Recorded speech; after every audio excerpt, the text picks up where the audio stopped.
Se da a conocer el escalofriante protocolo que activó Israel durante la operación militar de Hamás del 7 de octubre. Las sospechas eran cada vez más fuertes por los testimonios de sobrevivientes y las imágenes mostradas por el gobierno israelí, luego borradas. Sin embargo, un reciente testimonio corrobora estas sospechas y le pone nombre a la respuesta desesperada de Netanyahu que condujo al fallecimiento de civiles israelíes. El ejército de Israel muestra su lado más inhumano y queda a evidencia la desesperación con la que respondió. El golpe de Hamás dejó destruida la capacidad de reacción racional de las fuerzas de Netanyahu y la activación de este protocolo es la prueba fehaciente de esto. Aquí te contamos en qué consiste la operación Mas Hannibal que liquidó a sus propios ciudadanos. Los detalles a continuación.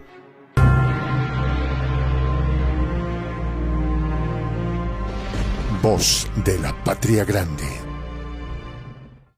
En los últimos días se viralizó una entrevista al piloto de la Fuerza Aérea Israelí, Nov Erez, donde reconoce que los altos mandos israelíes dieron la orden de que se activara el protocolo Mas Hannibal como respuesta al ataque de Hamás.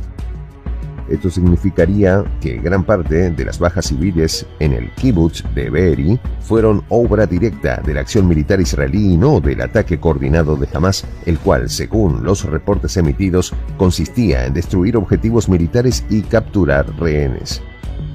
Pero, ¿en qué consiste este protocolo? El Mas Hannibal o Aníbal masivo, en su traducción al español, es una instrucción militar cuyo objetivo es aniquilar tanto a rehenes como a los secuestradores para evitar que sean usados como herramientas de negociación.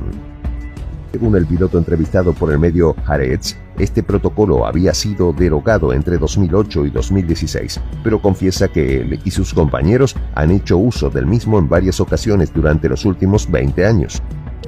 Lo que sucedió en Be'eri fue una masacre a Aníbal, dijo el piloto en referencia a la respuesta israelí durante el ataque de Hamás.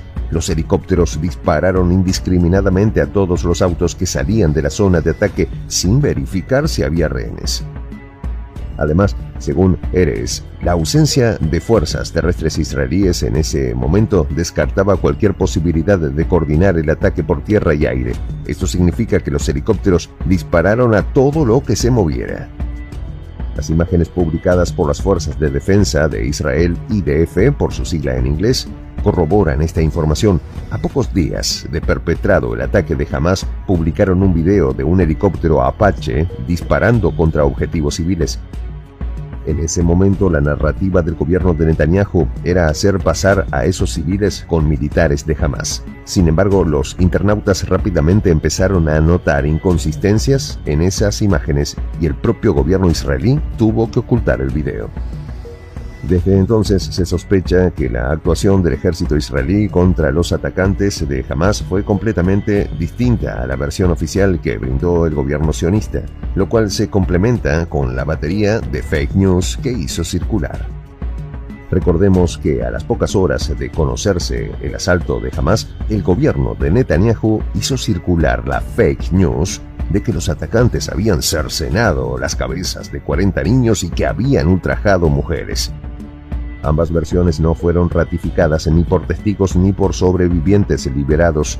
El ejército israelí tampoco mostró ninguna evidencia, solo fotos aisladas, descontextualizadas de supuestas víctimas, entre ellas ningún niño. En el mismo sentido, varios supervivientes relataron que no solo fueron tratados bien por los combatientes de Hamás, sino que muchos de ellos fueron heridos o ultimados por las balas del ejército israelí. Especialmente aquellos que se encontraban en sus casas en el kibutz de Be'eri. Una testigo denunció que su marido fue ultimado por las fuerzas israelíes y otros sobrevivientes contaron que bombardearon sus casas para intentar acabar con ellos y con los atacantes. Estos testimonios se complementan perfectamente con las palabras del ex embajador israelí y ahora asesor clave de Netanyahu, Mark Regev, quien admitió que muchos de los cuerpos encontrados carbonizados fueron producto de las armas israelíes. El asesor Regev admitió esta situación al contar que Hamás no posee armas que causen este tipo de daño. Al menos unas 200 personas fueron encontradas en este estado. El asesor israelí quiso hacerlos pasar por cuerpos de palestinos, pero ya había confesado sin querer. Esta versión se conoce ampliamente entre el círculo de medios y periodistas que trabajan seriamente sobre los acontecimientos del 7 de octubre. Sin embargo, los medios de comunicación hegemónicos guardan un silencio absoluto. En Estados Unidos como en el Reino Unido todavía prima la versión dada por el gobierno israelí, con historias fantasiosas y carentes de pruebas concretas, como las decapitaciones o las violaciones, con el fin de justificar las atrocidades de su socio en Oriente Medio. Estas versiones también se complementan con las recientes narrativas alrededor del ataque a infraestructuras hospitalarias en Gaza, especialmente el bombardeo, asedio y posterior asalto al hospital más grande, Al-Shifa. Dicho asalto fue una de las vergüenzas más grandes en la historia del ejército israelí. Entraron al hospital provocando incontables víctimas civiles, con la excusa de encontrar túneles y cuarteles de Hamás con rehenes, y no encontraron nada. Las burlas en internet ya son virales, y el militar israelí, Daniel Hagari, ya es un meme internacional. Varios internautas realizaron sus propias versiones imitando los videos fabricados por las fuerzas israelíes, llenas de inconsistencias y claramente manipuladas.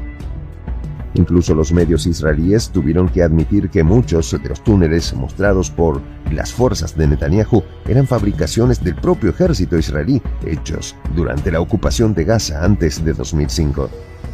De igual manera, los objetos encontrados supuestamente en el hospital Al-Shifa van desde pertrechos de guerra hasta computadoras con información de supuestos rehenes, material que luego tuvo que ser borrado y editado por el propio gobierno. El nivel de improvisación y el desempeño desastroso de las fuerzas militares israelíes dejan más que claro que es muy probable que la versión de la activación del protocolo más Hannibal sea completamente cierta.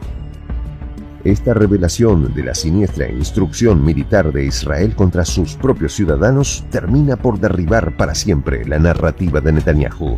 A su gobierno no le importan los rehenes ni sus ciudadanos, solo busca la destrucción del pueblo palestino y apoderarse de sus tierras a como dé lugar. Soy el J.